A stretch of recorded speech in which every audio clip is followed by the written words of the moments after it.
Morning, Chandra. Morning, Kylie. Nice jacket.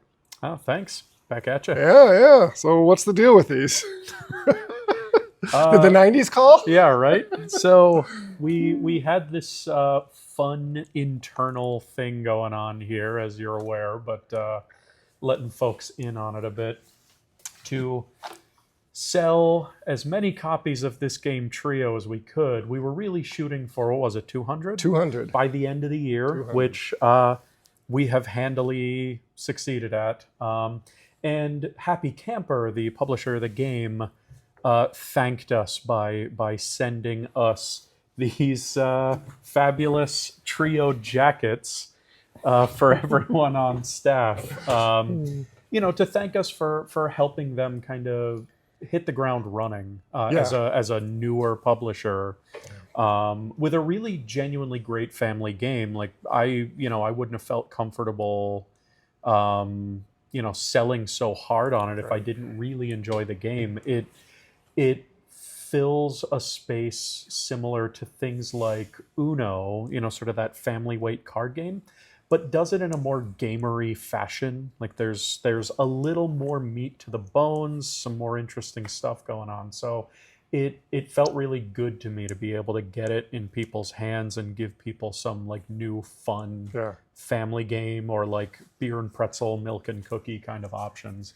Yeah, we don't get a lot of like promotions on this scale. Of like we're literally gonna get a jacket for everyone on staff if we hit a certain thing. I mean, we've gotten things over the years. Like I know a couple years ago, there was a company that put out a game, said if we bring in, it was a good amount, like 50 or 60 copies, and like display it and stuff and show it off, which we did. If we don't sell them all by, I think it came out in the holidays maybe. If we don't sell them all, we could return them. So we've had things like that. But, to say, hey, I'm going to put my money where my mouth is. If you sell 200 units of this, I was like, that's a cool idea. Yeah. But it also only works if, like you said, it's a game that we like, that we're comfortable showing people. And it has to be, at least if you're talking 200 units, it's got to be a pretty low price point, which Trio has. But yeah, it would not have worked if we didn't all love the game because, frankly, we had this game out on the demo bar all year. Normally, we rotate things much more frequently, but every time we're like, should we move Trio? I'm sure we'll get, during the holiday season, we'll get up to it. But everyone on staff was like, no, we are not removing this game until we hit 200. Yeah. And it's, a lot of the time the most we'll get from companies, and this isn't a critique of them, it's just pointing out how much Happy Camper clearly believed in this game. A lot of the time the most we'll get are, like a demo copy of the game to show off and maybe some promos or something like that. And, to me, a demo copy at this point for family games, for party games, is like the baseline. Right. I think, publishers, if you're listening, I think everyone should be giving stores access to demo copies, especially things that are easy to demo. Family games and party games, things you can quickly bring out onto a table that don't take a ton of setup, that you can teach someone in 2 to 5 minutes. Because that's, for us in the brick and mortar space, that's what we bring to the table that an online retailer cannot. Right. And, having demo copies out of things like Trio or I'm Kind of a Big Dill or Katutsi, and these are all relatively small press games. Katutsi and I'm Kind of a Big Dill are like super indie level in a lot of ways. Trio's a slightly more establishment, but it's still a very new small publisher. Think about it this way, like this gives us the opportunity to learn the game ourselves, to fall in love with it like we all did with Trio, like we did with Katutsi, and like, I'm sure we'll have time to do with them Kind of a Big Dill. It just came in. It helps everyone. It helps our customers figure out what they're really looking for, because that's our job, is not just to sell people the things we have, but to figure out what is it that actually like fills the gap for you? Right. What does your family or your gaming group actually want on their table? Right. It's something I talk about a lot with that we sell games, and many stores, at least in the board game space, because not a lot of stores focus as heavily on board games as we do, many stores don't sell board games. They stock board games. Yeah. And the difference there being, yeah, it's on the shelf because we assume people are going to come in and want it, but maybe the staff doesn't know a ton about it. They're certainly not putting it out and showing people. They're not hand selling, which I think is the experience that people want. Because it's not just that customers don't get that in an online store. They don't get it at the big box stores, which nowadays have great game selections, but the people there don't know the games. They're not out to demo. So that's a huge thing. And I think you're right. I hadn't thought of the demo copies. I usually think of providing a demo copy, great. We get a chance to play it so that we can describe it to customers. But that additional, no, we actually show it to customers, put it in their hands. You know, we've talked about this a lot in private. In fact, in a lot of our like manager meetings and staff meetings, this has come up over and over again. You know, sales for us is a process of education. It's not, it's not just like wrenching as much money out of someone's pocket as we can. It is figuring out what their actual wants and needs are and making sure they have the information they need to fulfill those. That is our primary job. And if you, the publisher, give us demo copies, that helps us educate ourselves. We need to have that knowledge base. If you've seen the store, there's a lot of stuff in here. There is just so many games, and it is impossible for anyone to play all of them. So when publishers and designers really want to put their games in front of us to make sure we know their games and can get their games in front of other people who would really love them, that's already such a huge step, is giving us easy access to that opportunity. It's just, it's good community building and it's good business. Yeah. And it's not always going to hit. I mean, that's the thing. I actually, I like, if we're going to talk about publishing, I like when publishers offer a way to get demo copies. The onus is on me to say I want it, because we'll often just get sent stuff. And like, if it's not a game I'm interested in, that's a wasted demo copy, right? Like I need to already kind of have some table stakes of, this is a game I'm bringing into the store, but we want some more information and a chance to try it and things like that. So it's not just, hey, publishers willy-nilly give out demos to everyone. No, the people that want them, they're asking for a reason because they're interested in the product. But as Chandra said, there's so many games. Trio, because of the jackets, got primacy of place right on the demo table all year. And that doesn't happen very often. It really doesn't. Actually, probably a little bit off camera, but we put back on the demo bar recently Clask. Yeah, let's see that one. If you've never tried this, you really need to get your hands on Clask. This is your hands under the table. This has been a store favorite for a lot of years now, since before we moved into this bigger space. Absolutely. I mean, back in our old space when we had way less counter space to work with, we still always kept a copy of that out. Why is that? What is the big reason that Clask stays out? The big reason, a lot of it is you're not going to know what the heck Clask is about if you don't get hands-on with it. Plus, it's, at least for you and I, it's fun to get the opportunity to play it with customers. Can you bring that back over? And when people see you playing Clask with someone else, they want to try Clask. It really does become this kind of communal activity where if there are other customers in the store when we're playing, people will start to gather and be like, what's that? How's that work? Yeah. I mean, we talked about the drinking game at the store is listening for this sound. Oh, yeah. Because people come over, they don't know what it is. They grab the top. Now, this is attached via a magnet to the bottom. But they grab the thing on top, and it falls. Well, someone on staff's going to hear that. Yeah. And that's an immediate, oh, do you want to see what this is about? And it just creates, like you said, energy. People playing this game, it's kind of like table hockey. It's like an air hockey type game, but it's got a lot more going on. But it creates that energy that's why it stays on the demo. And it is a much more expensive game than Trio.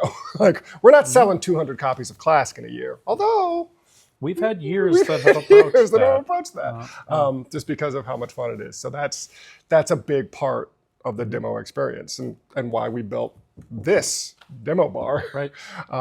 Which is still a work in progress, by the way. I think we're planning possibly in the spring, sometime after the new year, to get more of a bar backing here. So to make it look, again, more like a bar, we'll have our games on tap, maybe a chalkboard with some of our favorites. We already have our printed menus. Yeah, we have our printed menus of the demo bar that people can take with them.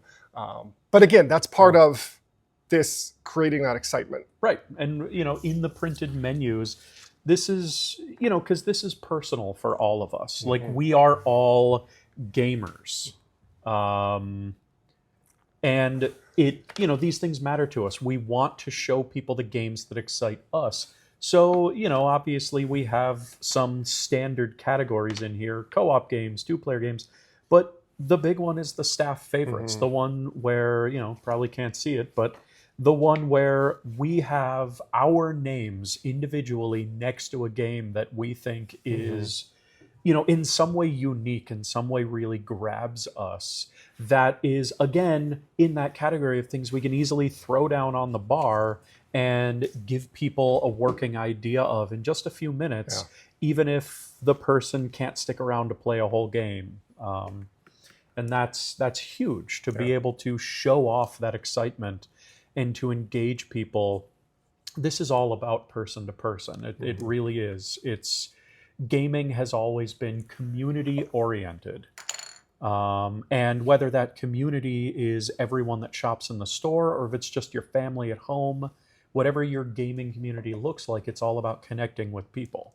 And if we can't do that in the store, something is really missing. So this whole thing is just a way for us to be creative about making those connections with people over games. Yeah, absolutely. Speaking of, have you played any games lately? What have you been up to? Anyone who watches these knows mostly RPGs, but have been getting some quick board games to the table again lately, which feels really good. Honestly, it's been a while for me. So Moon River is a recent release that we got to play together recently. You, me, and Dan, was it? I think. Yep. Yeah. And that one, if you've ever played King Domino, it's very much the spiritual successor to that. Yeah. You're drafting tiles, essentially, but it's an open draft. Everyone can see what's there. And which tile you claim this round impacts which order your pick will be in the draft next round. Biggest thing, if you've played King Domino, you're drafting whole rectangular tiles like a domino, 2 square sides, and when you play them down, at least one side has to match. But they're Carcassonne-like. You're trying to build out a territory and connect grassland to grassland and water to water and whatever. In Moon River, you're drafting the individual squares that fit together like puzzle pieces to make the full rectangular domino. Still plays the same otherwise in that you have to match things, but it gives you, there's a lot more strategic agency with it that way. You can kind of play a little delay game, hoping you get exactly the square you're looking for. But eventually you're going to have to put something together and play it out there. And there are a lot more ways to score in it compared to King Domino, where you're basically just going for the biggest contiguous chunks of any given landform. Whereas in this, you have to get certain icons in there. You have to draft workers that get placed down that can increase the value of the icons and things like that, and let you move some things around strategically. That was the part if you know King Domino, it's like making those big areas, but then you multiply it by the number of crowns, which are pre-printed on some of those dominoes. Yeah. And in this one, the multiplier are cows, Yeah. which move around. Like you can take certain things and let you move the cows. So like you're making a big area, maybe it doesn't have a lot of cows, but you're hoping to move them into those areas. Right. And the certain tiles also will force you to discard cows. Yep. So you have to be careful about the order in which you place tiles. If you place a drought tile that makes you get rid of a cow before you have cows out there, then it doesn't affect you. So, you're always thinking about the order of operations in it way more than you did in King Domino, where it didn't really matter the order of placement. You're just trying to connect things well. But yeah, I had a lot of fun with it. It's a deeper game than I was expecting, but it still feels pretty elegant. Yeah. The other sequels to King Domino, I feel like, didn't quite hit that spot for me. They didn't add quite enough to make the game feel significantly deeper, but they added just enough to make it feel less clean. Yeah. And that's an issue that happens. We've seen that happen in a lot of games. A game that is a hit, and often a hit because it was elegant and clean and people could play it in a short playtime. And when they went to make a sequel or an expansion, they forgot that the reason it's good is because it's so simple. Right. A couple games that come to my mind that did it. Roll Through the Ages, one of my favorite it's a roll and write civilization building game. Yeah. And it's a great little game. And then the sequel, I think they added like an expansion sort of thing, and then they did a full sequel, and the sequel just made it complicated, and the complications didn't really gel well with the simplicity. And they didn't feel like they added much real depth either. Yeah. It was just more complicated. Right. I'm great with extra complication whenever it really adds something to the gaming experience. But in that case, it feels like it was taking something away. Right. And I think Queen Domino, it's been a long time since I played Queen Domino, but I think it had a similar feeling. It made me want to go back to the simplicity of King Domino. And Moon River, I was skeptical. I was like, 45 minutes? Like that's a long time for a game of King Domino, which is like 20 minutes. Yeah, if that, I mean. Right. But it added enough extra choices to justify the extra playtime. For sure. Yeah, I think we all enjoyed that one. So yeah, that's one that I got to the table. How about you? Anything notable? So this week I took home a copy of Panda Royale, which it's a game that wasn't really on our radar. We had customers ask about it and request it. So I remember I brought a couple in and they sold out immediately, and we couldn't get more for a while. And then more came in. So I was like, well, let me try this. It's a dice game. The game has 100 polyhedral dice in it. 6-sided, 8-sided, 12s and 20s. All really beautiful, translucent, different colors. But it's actually a very simple dice game because you're going to be kind of drafting dice and then rolling them and adding up the points. Just the higher numbers are better. But what's cool about it is everyone starts with a yellow die, and your yellow die is what's going to determine turn order for picking stuff. And you could draft more yellow dice if you really want to make sure you're going to be high in turn order. But also, the players who roll the lowest on their yellow dice get a pity die. It's a D12, a pink D12. So it's like, well, maybe going low is good because at least I'm going to get an extra D12 that could be 12 extra points. So you roll, and then you're going to pull from this bag dice, in +1. So the game plays up to 10. It's ridiculous. But like if you're playing a 5-player game, you pull 6 dice in the bag, put them in the middle, and starting with the person who rolled the highest yellow, they get to take a die. Now, each of these dice score a little bit differently. So, you could draft some yellow D8s. It's going to help your yellow score.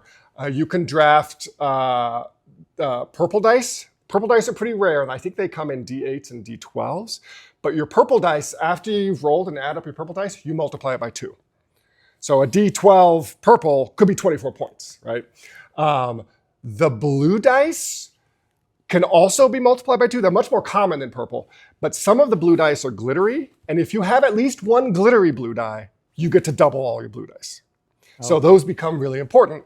But this is where there's a little bit of interaction in the game. There's a clear D6, and if you get a clear D6, you can force someone to trade one of their dice for your clear D6. So you can steal someone's glitter die, right? Or maybe you've got a glitter die and you just want more blue dice so you can steal their D12. Or you can steal their green die. Green die, straightforward. It's just a number on it, but the green die is a D20. So like it could roll really high. Yeah. And then my favorite is the red dice. So there's D6s and D8s. And the highest numbers on the die, so on the D6, the 4, 5, and 6 are white numbers, and on the D8, the 4, 5, 6, 7, and 8. So the red dice, you add all the numbers together, and then you multiply it by how many red dice you have, which could be huge, except those low numbers, the 1, 2, and 3 on the D6, and the 1 through 4 on the D8, those are black, and those are negative. So when you roll all your red dice, you add all the white numbers, subtract the black numbers, then multiply it by the number of red dice. And if that total is negative, you could get, like I had a bunch of red dice and I rolled like 100 something points. And then the next round I rolled negative 60. So it's just big risk, big reward. But a very quick game, you're just picking the dice and maybe stealing from other players. We actually played it the other night. My 8-year-old was homesick on Monday, so she didn't get to do her math homework. And the math teacher was like, oh, have her do some problems. Well, we're like, here, let's play Panda Royale because you've got to do math in this game. Like every round, you're adding up all the things you know. I mean, average scores in the game are in the like high 300s. So you're going to be doing a lot of addition in the game. Yeah. But it's one of those great examples of like you're learning stuff from games. One of the reasons they're great with kids, not just kids, I mean, but you can learn so many things from it. It's also, just from your description there, because I've yet to try it, I need that sort of dynamism in a press your luck game. In a strict strategy game, if it's super swingy, it feels a little wrong. But in a press your luck game, I want it to be really swingy. I want it to feel like something is always changing and there's something always on the line. And that really sounds like it. Plus, purely aesthetic here. Oh, gosh, that's nice. The dice are really nice in it. And giving love to D8s and D12s. More of this, please. As an old school RPG guy, those dice do not get enough love. So any game of any sort that can incorporate more of those, I am all for. Is that one of the reasons why you like the One Ring? Yeah. Actually, I do love the way the One Ring uses its D12. It's one of the few games. Like the D12 is the equivalent of a D20 almost. Yeah, sort of. Every die roll uses a D12. Yeah, and it's the one where if you get the highest or lowest possible result, it's going to really wildly change up the results. So talking about all these games, right, that we love talking about, and that we really want to get on other people's tables because we want them to be having this great time. We are entering the holiday season, right? Yes, we are. Rapidly, a little too rapidly for a retailer's comfort even. But, this is the time of year when we really get the opportunity to do that in a big way, right? To give families and groups of friends and chosen families and so on these opportunities. But it can be chaotic and tiring. What do you mean can be? Yeah. It will be. It will be. Chaotic and tiring. Yeah, I mean, you've been around for just about as many holiday seasons at Games Unlimited as I have. So you know the spiel. In retail, any kind of retail, really, but definitely in game store retail, they talk about December is when you make all your money. Right. I've heard different stories about the origins of the term Black Friday, but the one that I like to believe in, is this idea that Black Friday is the day when businesses, their bookkeeping finally goes into the black. Yeah. You are basically running a deficit all year, and then on Black Friday, you're finally in the positive, and the month of December takes you over. Yeah. And I gotta say, that's been very true. It has. For Games Unlimited. It very much has. And it So come on out. Yeah, so come on out. It puts you in an interesting headspace as as someone who owns and runs a business, because you just have to learn this is what it's going to look like. It's interesting. I I talk to other retailers, whether game store or other retailers down the street, and they often focus month to month, like, oh, January we were up, we made a profit, February we were down, and I don't even know how to do that. Like, those numbers are meaningless because you really have to look at the whole year, since so much happens at the end of November and in the month of December. Yeah. And it's fun. It really is. It really like is. just, particularly like weekends here, just the store is full of people and they're excited. They're in the mood to spend money, yeah, but they're also just like thinking about, the holidays, and I'm going to be able to get together with family, friends, play some games. We're fully staffed. We have an extra staff person the whole month of December, 7 days a week. And it's an exciting time. Like the energy, it's one of those things, you can get exhausted in retail because it's slow, right? Mm-hmm. You're just sitting here all day waiting for someone to come in. Yeah. But in these times, it's like, you're usually not exhausted during the day. It's true. A lot of it, too, is for the rest of the year, what can get most exhausting is the stop and start. Because we have what we call like the lunchtime rush and the dinner time rush. In retail, especially in a place where we are surrounded by restaurants and a few bars and wine places and things like that. We get a lot of people who are on their lunch break from whatever office job they might have in the area. And then later in the day, pretty close to when we close up, we get the just before or just after dinner folks who are just in the area wandering around until they pick out their restaurant or meet up with their friends or whatever. And it's the stop and start during the day that can actually get really exhausting because you have these moments where you get to be really engaged with people and it's fun. And then they're gone and you just have a few hours of, well, I've already dusted, I've already swept. I'm just gonna like lean against something and try to look friendly if people walk by. Although we have a trick. We have a trick to get people to come into the store. Yeah, we do. That is true. And that is, hey, do you want to try a game? Let's open up Moon River and try it. And of course, the moment you get into hey, we're playing a game, people will come in. Yep, the very moment I have to make my first strategic decision is when 4 people walk in the door and immediately need help, which is fine. It's great. But usually we bring them in hey, we're learning this game. Yep, but it's the stop and start because your brain wants to shut down during the slow moments. Yeah. And then it has to ramp back up when people are in the store and just up and down. Yeah.